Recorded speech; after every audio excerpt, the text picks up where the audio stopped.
Compass আর বিহান মিলে রান্না করছে। কম্পাস বলছে এই বাড়িতে যারা ষড়যন্ত্র করছে, একসাথে ঘোট পাকাচ্ছে, তাদেরকে কিন্তু আমি ছাড়ছি না।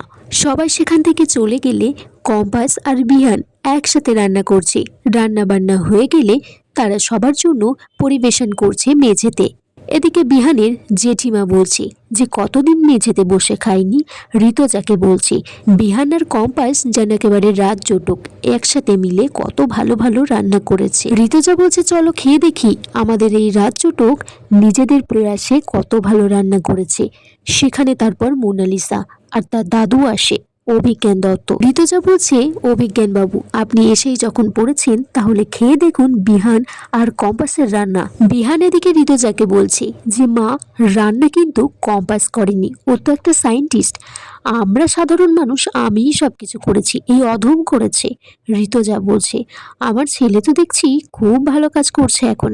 তোমার বউ কিন্তু একটা বড় সায়েন্টিস্ট, ও আরো বড় সায়েন্টিস্ট হলে অনেক নোবেল পাবে, তখন কিন্তু তোমার নামই উজ্জ্বল করবে। সেখানে তারপর মুক্তিমাসি আর সেনাপতি আসে। কম্পাস সেনাপতিকে খাওয়ার জন্য বলে। মুক্তিমাসি বলছে তোমাকে আমাদেরকে নিয়ে ভাবতে হবে না কম্পাস, এটা তো আমাদের বাড়ি, নিজের বাড়ি, আমরা তো এই বাড়ির আত্মীয় নই, ঠিক বসে পড়বো খাবার জন্য। কম্পাস তখন বলছে যে আমি সবাইকে বসতে বলছি এই কারণেই, কারণ খাবার পর আমি একটা বোমা ফাটাবো, পারমাণবিক বোমা। সবাই তারপর একে একে খেতে বসেছে। রান্নাগুলো খুব ভালো হয়েছে। কম্পাস বলছে আমি তো পদগুলো নিজে সিলেক্ট করেছি, আর রান্নাগুলো করেছে আমার বর, হেল্পার করেছে। এদিকে মোনালিসা রাগে ফুঁসছে সবটা শোনার পর। কম্পাস আর ঋতুজা সেখান থেকে ঘরে চলে যায়।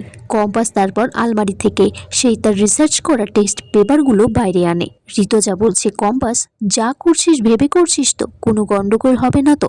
কম্পাস বলছে তুমি চিন্তা করো না মা, এই পেপারসগুলো দেখে মুক্তিমাসির চিন্তায় পড়ে যাবে।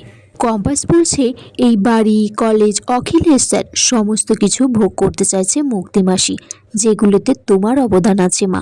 অখিলেশ স্যারের সাফল্য শুধুমাত্র তার সাফল্য নয় মা, তোমারও সাফল্য। মুক্তিমাসি এগুলিতে কোনোদিনও ছিল না, আর আমি সেটা কখনোই হতে দেব না। কি মোনালিসাকে তার দাদু বোঝাচ্ছে যে আস্তে আস্তে তো বিহান আর কম্পাস অনেক কাছাকাছি চলে আসছে, সবকিছু হাতের বাইরে বেরিয়ে যাবে। তুমি যে এতদিন এখানে বসে কি করলে মোনালিসা, কিছুই বুঝতে পারলাম না। বিহান এদিকে কম্পাসকে খুঁজছে।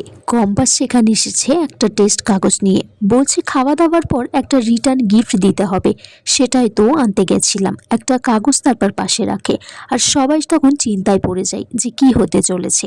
বন্ধুরা, এখানেই আজকের পর্ব শেষ হয়ে যায়। তোমরা কমেন্টস করে জানিও কেমন লেগেছে আজকের পর্বটা।